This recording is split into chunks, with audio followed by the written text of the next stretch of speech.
नाशिकच्या त्र्यंबकेश्वरमध्ये या ठिकाणी हर्षवर्धन सपकाळ यांच्या नेतृत्वात काँग्रेसनं आंदोलन सुरू केलेलं आहे। दादा, काय आंदोलनाचं कारण आहे?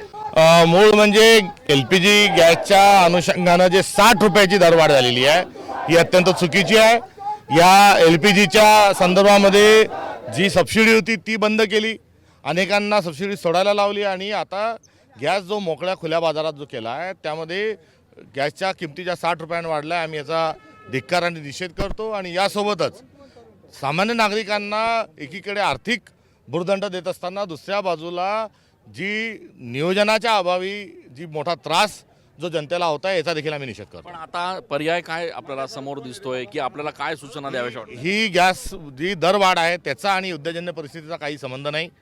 वास्तविक पाहता युद्धाच्याच पूर्वी ही दरवाढ झालेली आहे। तात्काळ स्वरूपामध्ये सरकारने ही जी दरवाढ आहे ती रद्द करावी आणि नागरिकांना LPG गॅसच्या अनुषंगानं जी काही भूमिका आहे, धोरण आहे ते जाहीर करावं।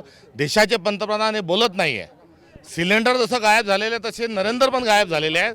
त्यांनी तात्काळ येऊन देशाला संबोधित करावं, संसदेमध्ये या अनुषंगाने चर्चा करावी। आपण बघतोय की या ठिकाणी काँग्रेसच्या वतीनं त्र्यंबकेश्वरमध्ये आंदोलन केलं जात आहे आणि त्यामुळे या ठिकाणी आपण बघतोय की काँग्रेसच्या वतीनं जे आंदोलन सुरू आहे त्या आंदोलनाच्या माध्यमातून कुठेतरी या संपूर्ण युद्ध परिस्थितीचा आणि गॅसच्या दरवाढीचा कुठलाही संबंध नाही आहे।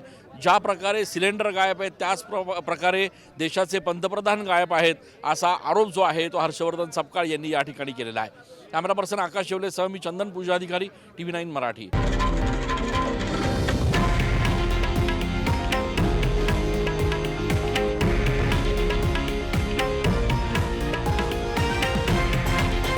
हे आहे देशातील नंबर 1 न्यूज नेटवर्क आणि आपण पाहत आहात TV9 मराठी, एकमेव।